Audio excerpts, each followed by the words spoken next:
ارمین جس نے اپنی طرف سے عامر کو 10 لاکھ روپے دے کر اور یہ کہہ کر کہ وہ شہر سے باہر چلا جائے، گاڑی کو آگ لگا دے تاکہ حمزہ اور فرید کو اس بارے میں معلوم نہ ہو پائے کہ حمزہ کے گودام میں آگ کسی اور نے نہیں بلکہ ارمین نے لگوائی تھی۔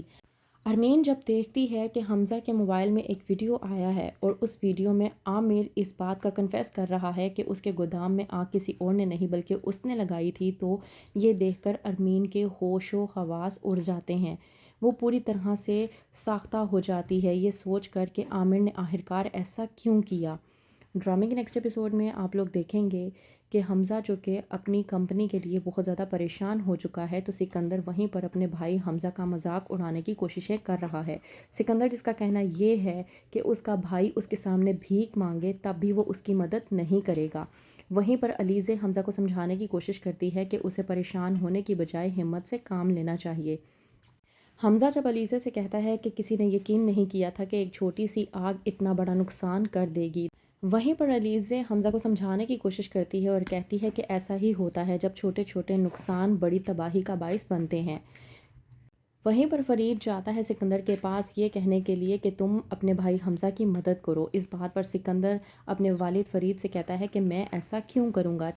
سکندر جو کہ کہتا ہے کہ چلیں ٹھیک ہے، آپ کے کہنے پر اگر میں حمزہ کی مدد کرنے کے لیے تیار ہو بھی جاتا ہوں، اس کے شیئرز خرید بھی لیتا ہوں، تو میری ایک شرط ہے۔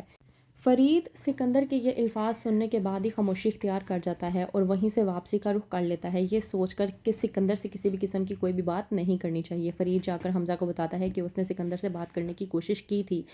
اور یہ بھی پوچھنے کی کوشش کی تھی کہ کیا ہم اس کا کیپٹل استعمال کر سکتے ہیں، لیکن اس نے تو صاف کہہ دیا کہ وہ مدد کرنے کے لیے تیار ہے لیکن اس کی کچھ شرطیں ہیں، لیکن میں نے اس کی کوئی بھی شرط نہیں سنی اور واپسی کا رخ کر کے میں یہاں آ گیا۔ حمزہ جو کہ اپنے والد فرید سے کہتا ہے کہ آپ کو سکندر کے بارے میں بالکل بھی اندازہ نہیں ہے کہ وہ کس نیچر کا مالک ہے، وہ تو دور سے کھڑے ہو کر تماشا دیکھنے والوں میں سے ہے، پاس آ کر مدد کرنے والوں میں سے بالکل بھی نہیں ہے۔ وہیں پر دوسری طرف نمرہ جو کہ دائم سے نکاح کے لیے تیار ہو چکی ہے، کیونکہ نمرہ جان چکی ہے کہ اس کی والدہ کبھی بھی اس کی شادی دائم سے نہیں ہونے دیں گی۔ وہ جھوٹ سچ بول کر ہر وقت نمرہ کو دائم سے دور رکھنے کی کوشش کریں گی۔ نمرہ اسی بات پر دائم کے پاس جاتی ہے اور کہتی ہے کہ میں تم سے نکاح کرنے کے لیے تیار ہوں، مجھے کسی کی بھی اجازت لینے کی ضرورت نہیں ہے، میں وہی کروں گی جو میرا دل کہے گا اور میرا دل مجھ سے کہنے کو کہے گا، اور ویسے بھی مجھے اب کسی سے بھی نکاح کی اجازت لینے کی ضرورت نہیں ہے۔ نمرہ جس کا کہنا یہ ہے کہ اس کی ماں کسی بھی صورت اس کی شادی دائم سے نہیں ہونے دیں گی، اس لیے بہتر فائدہ یہ ہے کہ وہ خود ہی فیصلہ کر کے اپنی شادی دائم سے کر لے، وہ بھی بغیر کسی کو بتائے۔ وہیں پر دوسری طرف فرید حمزہ کے ساتھ بیٹھ کر ڈسکس کر رہا ہوتا ہے کہ کس طرح سے کمپنی کو نقصان سے بچایا جائے کہ وہیں پر آ جاتی ہے ارمین کہ اچانک سے حمزہ کے فون پر رنگ ہوتی ہے۔ جیسے ہی حمزہ اپنا فون اٹھاتا ہے تو اسے ایک ویڈیو ریسیو ہوتی ہے۔ اس ویڈیو میں عامر ہوتا ہے جو کہ کنفیس کر رہا ہوتا ہے کہ اس کے گودام میں آگ کسی اور نے نہیں بلکہ اس نے ہی لگائی تھی، اور یہ سب کچھ اس نے کسی کے کہنے پر کیا تھا اور اس کے بدلے اسے اچھی خاصی رقم بھی دی گئی تھی۔ حمزہ جب یہ سب کچھ دیکھتا ہے تو وہ پریشان ہو جاتا ہے اور سوچتا ہے کہ عامر ایسا کیسے کر سکتا ہے،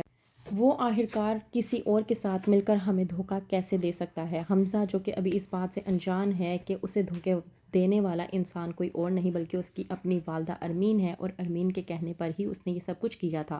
وہیں پر فرید ویڈیو دیکھنے کے بعد پوری طرح سے سکتے میں آ جاتا ہے، اس کے ہوش و حواس غائب ہو جاتے ہیں اور ارمین تو پاگل سی ہو جاتی ہے، اس بات کو لے کر پریشانی کے عالم میں آ جاتی ہے کہ کہیں عامر اس کا نام نہ لے لے۔